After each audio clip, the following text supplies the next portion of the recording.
Bien, quisiera preguntarte y que me hablases un poco sobre los antecedentes históricos de la fibra óptica. ¿De cuándo datan los primeros sistemas de comunicaciones ópticas? Bueno, depende de lo que se entienda por un sistema de comunicaciones ópticas. No todos emplean la fibra como medio de transmisión. Hay algunos que emplean el aire o el espacio libre.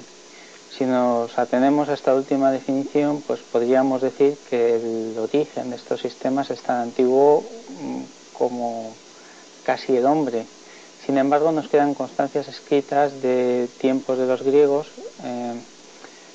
De hecho, estos, para señalizar, para notificar la victoria en la batalla de Troya, utilizaron un sistema de comunicaciones basado en antorchas de fuego. Posteriormente se fueron perfeccionando estos sistemas que han venido utilizándose prácticamente hasta nuestros días. Por ejemplo, para transmitir señales se utilizaron globos, banderas, que aún hoy se utilizan en los barcos, espejos, sobre todo para las comunicaciones militares. Y ya en los siglos XVIII y XIX se instala en numerosos países toda una red de telegrafía óptica consistente en torres distantes unas de otras varios kilómetros que transmitían los mensajes mediante balizas que iban cambiando sus posiciones de acuerdo a unos códigos precisados. Y en la actualidad la técnica ha preferido la utilización de comunicaciones ópticas, pero ya mediante el envío de luz a través de un medio conductor como es la fibra óptica. ¿Por qué se han desarrollado estos sistemas más tarde que sus homónimos de radiofrecuencia?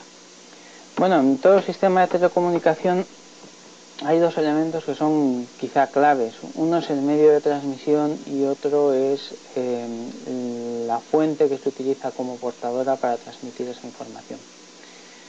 Respecto al primero, cabe decir que el espacio libre o el aire no es quizá el medio más adecuado para transmitir señales ópticas por sus propiedades físicas.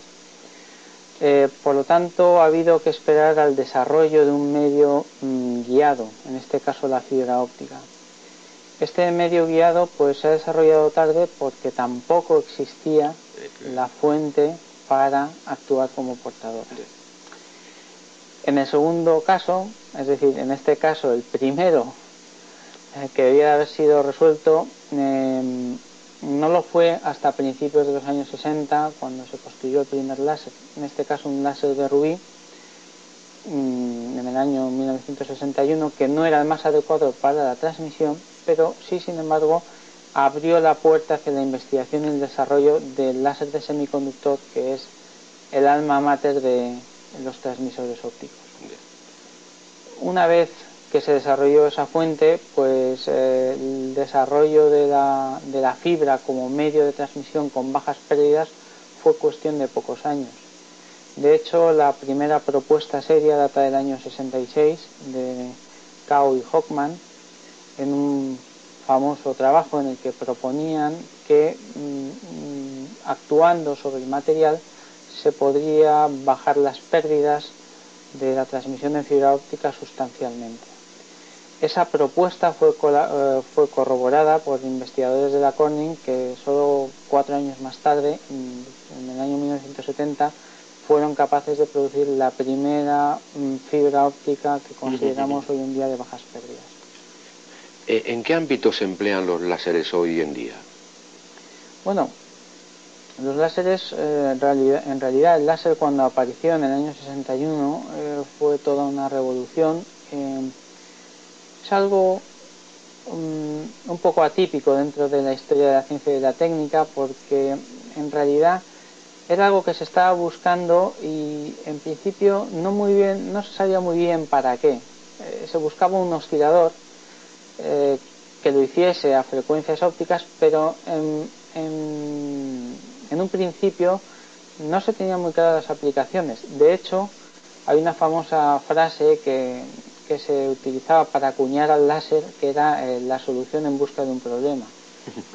Hoy en día, sin embargo, efectivamente, pues las aplicaciones son muchas, van desde las comunicaciones, la meteorología, la medicina, las artes gráficas y en el ocio.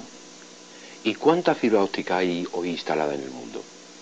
Bueno, en principio la instalación, por hacer un poco más de historia, fue muy lenta porque había una cierta desconfianza en que el nuevo medio de transmisión pudiese competir con los ya establecidos, con los cables coaxiales y con la transmisión de radiofrecuencia y microondas.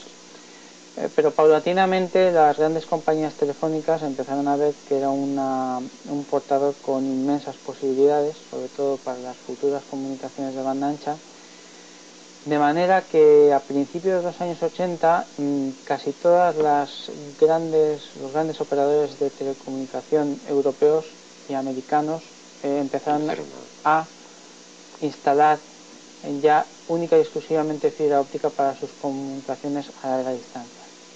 Hoy en día pues no se tiene una cifra exacta, pero sí que se sabe que la fibra óptica instalada en el mundo supera los 100 millones de kilómetros.